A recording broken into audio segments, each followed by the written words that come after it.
Going into it, how much of the game plan was to almost force the issue on the pass?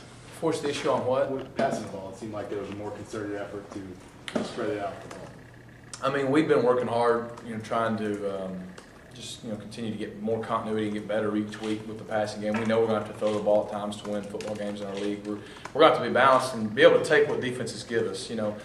Defenses these days are too good. They're going to take something away. They're going to try to make you either run it or throw it, one or the other. And we've had 2 good games running the football, so no surprise that Mississippi State was trying to load up, stop the run. We were able to make some plays in the passing game, which I think was big.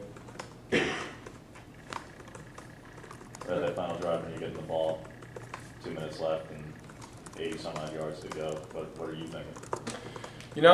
I'm thinking like I believe our kids were. In that time, you're in the moment. You don't really think about any other thing than we got to find a way to score.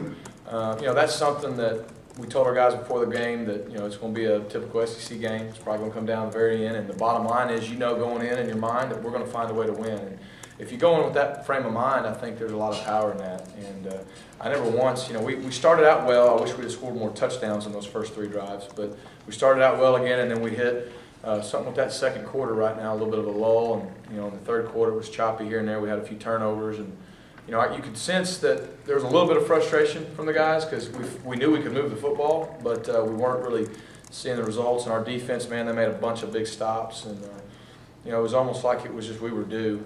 But our guys, to their credit, right before we went out there, they said, guys, we're going to find a way to win. We said it before we got into the game. And, that's something that when we made Nick the starter, that's something he had done very well, was a 2-minute drive. And I was really proud of him and our whole offense and the way they performed in that drive. I mean, we had even, a freshman, Marcus Davis, make some catches. We had it spread the ball around, and, guys just made plays. How valuable is CJ, a guy that can play like a tight end and then can also jump out there and be like a wide receiver? He's real valuable. We use CJ in a bunch of roles. A lot of guys will get frustrated going, man, am I this, am I that? Sometimes he may not play 50 plays a game, but the ones he plays are always big. And it makes it tough on a defense, too, when they don't know, is he going to be a wideout? Is he going to be a tight end? Is he going to be a H-back? Is he going to be a slot? I mean, and it makes it hard for him to key in on him. And there's certain things we think he does really well, and some things he does because that's the way we need him to do it right now with the personnel we have. He made some really big plays, really good catches on 3rd down the other night. He made a really good catch across the middle early in the game, and then, of course, when we got down there close, that was a play we repped a lot with him and with Nick, so we felt confident in it, and he made the play. When did you guys kind of decide that we're going to use Kyle here a little bit as the Wildcat, sort of what he was doing his freshman season here, and how did he take the news? I'm sure he's pretty early last week, we just decided on a couple of plays, kind of like we did on with Jonathan the week before. Hey, let's get him involved a little bit. I don't see that anything's really changed overall, other than we just felt like there was a couple of plays that maybe he had done in the past that he'd be good at. So we kind of got him involved just a little bit. Can you talk a little about Marcus Davis, just the impact he made on that last drive? It seemed like him and Nick felt comfortable with each other. Yeah. And in a 2-minute drill, you got probably your handful of plays that as an offense going in, you're going to call. These are 2-minute type calls. And guys feel confident in them. You've repped them a lot before, so you call them. And really, a lot of who gets the ball is dictated on the defense. And it just so happens that, we hit a couple balls down the field, but we were able to hit Marcus on a couple short ones and get one down the field. And, I was really proud of him for a freshman. He came in, he made a lot of big catches, and he was smart. He caught it, got out of bounds, or he caught it and got the first down. Like I said, he responded the same way really the whole offense did. Like, hey, this is just another drive. The moment's not too big for us. And, hey, the bottom line is we found a way to win. And we did it pretty dramatically. You'd like to not have to do that. We felt like we left some points out there well before then. But, I think our team can really grow and gain a lot of confidence from the way we were able to accomplish that victory. What did you see watching video I guess yesterday or today, on Nick, the first essentially 3 quarters, and then essentially that last drive? Because it did seem to be a little bit of different Nick, that last drive, compared to what you were seeing with the fumbles and the interceptions and his read decision making. Yeah, well, he threw the one interception, wasn't good. I don't count a Hail Mary, guys. You're throwing the ball up. Ain't nobody's going to count that. But, he had the one interception. We had the fumble exchange, and then I know Trey had the fumble. The one thing that we can't do is be sloppy. And really, that's probably the thing I'm most disappointed. We cleaned the penalties up last game, but we're still a little too sloppy with the football. So that's got to happen and got to be fixed immediately. But, really, people only notice the things that stand out, like the ball that got tipped up near and picked, or you know, missing the deep ball for a touchdown or something like that. But really, he made a lot of good plays too. I thought he played better this game than he did the first 2 games overall.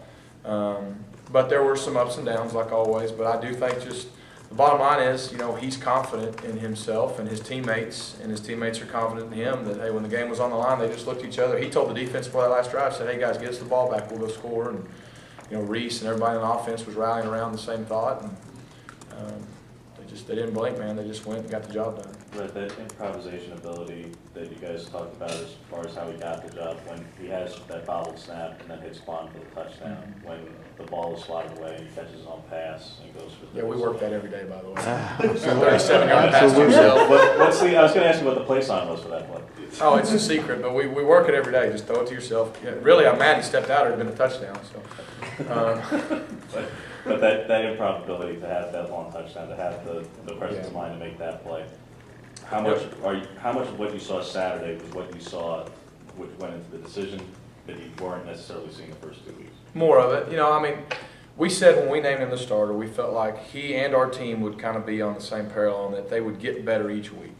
We knew we weren't ready at that moment. We felt like we would keep improving. I feel like he's still got plenty of things we need to improve on, as does our whole offense, you know. But I feel like he's getting better each week. And I think that's part of his game is when things break down, you know, whether it's they've covered it and he can scramble for 10 yards and get a first down, whether, you know, I mean, how you shouldn't drop the ball to begin with, but catch it and he was poised. I don't know if he'd have been that way game 1 and 2, but he didn't get riled, didn't panic, scrambled with 2 hands on the ball like he's taught to do. Quan went deep and, you know, we caught him in a busted coverage and we did what you would hope to do. You'd take advantage of that. It's definitely something he brings to the table, and I think the more and more he plays and gets comfortable, he'll be able to make plays and still be smart, you know, with the football too. And, you know, like I said, really in 3 games, I think he's thrown 4 touchdowns and really, in my opinion, 1 interception. That's a positive. For a whole, though, you know, little things like protecting the ball with meshes and things like that, the ball's just at times a little too careless. And so that's something we'll keep working on. But yeah, his ability to ad-lib and keep plays alive, or, you know, maybe if we call a play it's just not quite there, to make something out of it is definitely a strength and something we saw when we decided to go with him. Rhett, what did Mississippi State do to sort of slow down your running game, and do you felt like you still should have run the ball better against that? I do think we should have ran the ball better. Now, they had a good plan. Jeff, their defense coordinator, does a great job. They have some big guys up front. I think their linebackers are big. Number 50, the middle linebackers are a really good football player. He made a lot of plays. And I think our running game last night, when I went back looking on film, you know, in the game I was real frustrated, but looking back on film, I feel like it's like our offense. You know, it was average. And right now, the difference between being average and being good is not very much. I mean, you can be just a hair off, and everybody think, wow, you're not very good. But, man, if you were just a hair more on point, you scored a lot more points. It's the same way in our running game. I mean, we were just a guy sliding off a block too early here, a back missing a cut there, you know, a wide receiver not blocking the guy he's supposed to block for the bounce, those kind of things. We were close, but we've got to be better. We've got to be able to run the football better than that to have a chance consistently. And I feel like our whole offense is kind of in that same mold, in that, man, we're average right now. We're doing some good things, but we're also doing some things we can't do. But I feel like we have the ingredients, if we keep improving, to have a decent offense and have a good season offensively. Talk about LSU. Sorry. What kind of different obstacles does LSU's defense present, just how big they are?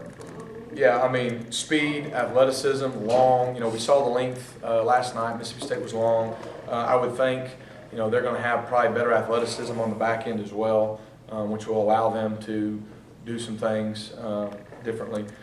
But, you know, they're always got talent. They can run. They can be aggressive.